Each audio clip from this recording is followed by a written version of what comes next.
Hey, what's going on, everyone? What I'm about to talk about is something I feel that is certainly more recent than old, at least in my experience. It's a topic that's essentially discussed all the time, even more so in today's gaming landscape, when the conversation of game length and money is concerned. Most certainly. But funnily enough, I decided to talk about this just now. Because tonight I was drifting around YouTube listening to random gaming soundtracks, something I do a lot, and I finally got around to having a quick listen to the Street Fighter 2 soundtrack on the Super Nintendo.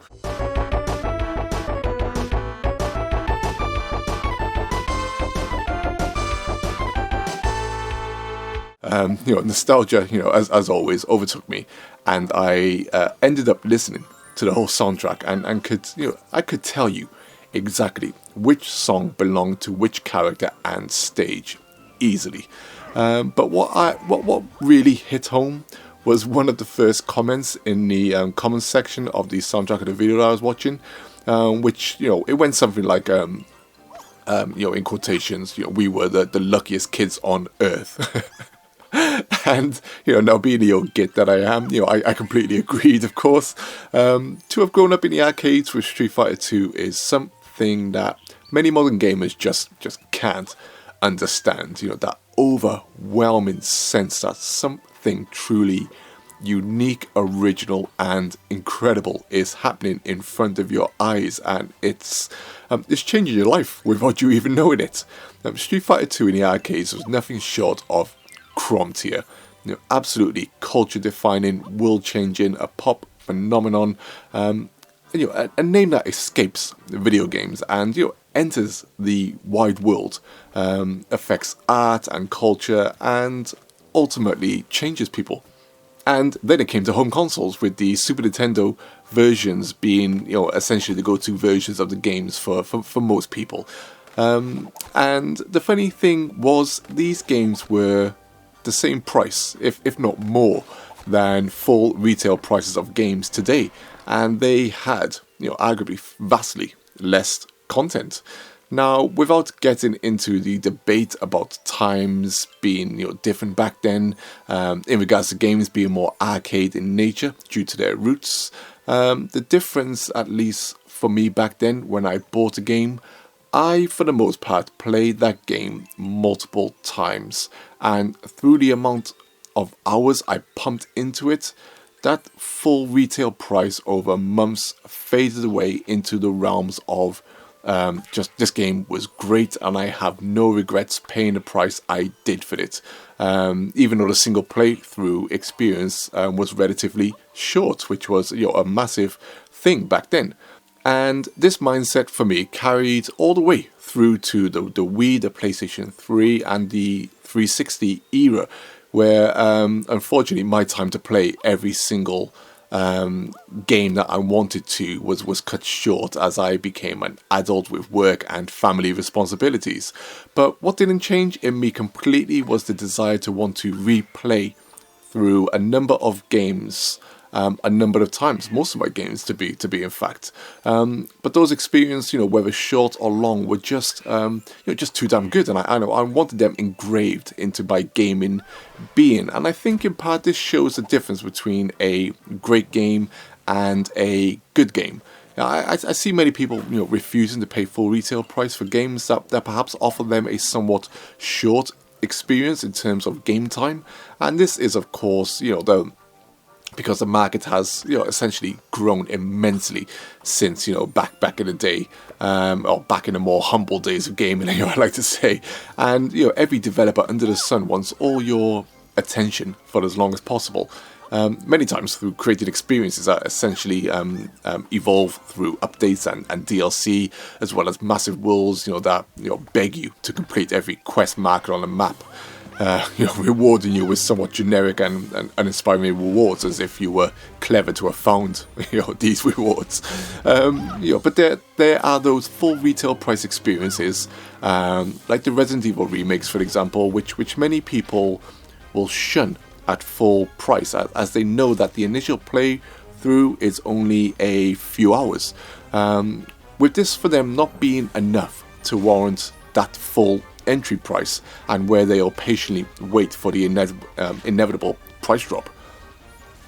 So Resident Evil was essentially designed for multiple playthroughs with multiple characters, each offering somewhat different experiences.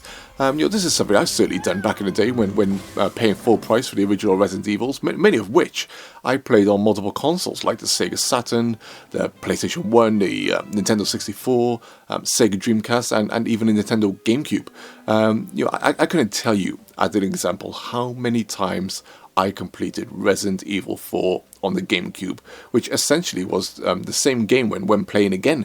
But that experience, man, one of the best games ever made. And because it was such a great experience to me, I invested so much time into it that I know that game like the back of my hand now. So when it comes to discussing it, I can conjure up deep memories that ultimately lift up my gaming experience, gaming knowledge. Sometimes you can complete a game once and say you've completed it, but many times to truly know a game, to truly complete it and remember it, more importantly, you have to play it multiple times, I feel, unless that one playthrough is blisteringly so memorable and so incredible that it just seals into your mind almost instantly. Those are the true, great, rare experiences, and certainly hard to find, I feel, especially in today's gaming market. Has a desire and the days of completing a game multiple times because it's because it's so great become a thing of the past for many of you? Because my spare time has become more precious. You think that would be a thing for me, but here I am, today, done on my second playthrough of the Legend of Zelda Breath of the Wild, done on my second playthrough of Super Mario Odyssey, nearly done on my fourth playthrough of Hollow Knight. I've started my second playthroughs of Luigi's Mansion 3, Astral Chain, the Legend of Zelda Link's Awakening remake, and soon I've been thinking about starting my New Game Plus of Xenoblade Chronicles 2. But although I do still need to get the Torna edition as well to play that. But many people consider full-price retail games that are less than 10 hours as somewhat short games and perhaps not worth the entry price. At least that's the mentality for many people. Once reviews are thrown in about the quality of the game overall, and whether that quality is good or bad. But without a doubt, that initial playthrough game length is a massive factor for many people. As if that initial playthrough is a one-and-done deal. You certainly hear that when people talk about games like the original Pikmin and Luigi's Mansion, even though I personally completed those multiple times. I certainly feel that the notion of buying a game with the intention of owning it and completing it multiple times has greatly faded over time, largely in part to what I previously said about there being so many games now, and feeling like you need to treat games as a one-off pickup and just to play and then cast to the side in order to move on to the next game as quickly as possible. But what are your thoughts? Are you put off by example of the shorter playthrough of Resident Evil 3 as an example? Something that the Juices Loose crew are discussing currently over Hangouts and Discord. Is it a combination of the game's length and its cost, a combination of cost, length and quality?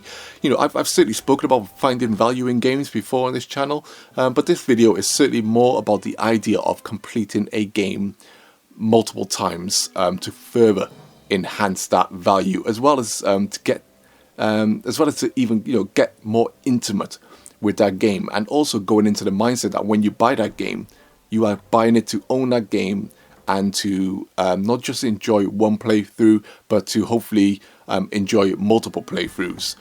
Because we all like to think that when we do buy games, we know what we're buying. Especially with so much information out there, and if you've been gaming for a long time, you know the types of games that you are like. So hopefully, for the most part, when you do buy a game, you're going to enjoy it for the most part. But as always, thanks for listening. I look forward to your comments below. Please comment. But now, if you excuse me, I'm probably off to continue my second playthrough of Link's Awakening Remake, which was another full price game and a remake of an old Game Boy game, and could be completed quite quickly. But it's a great game, and I know that game like the back of my hand because I paid that price for it on the Game Boy when it first came out, or at least my parents did. But I got to know that game. That game was just something special. And it essentially became special because it was a great game and I put so much time into it. And that formed a great memory of what that game was, so I can talk about that game like the back of my hand. But yeah, as always, take care all and peace.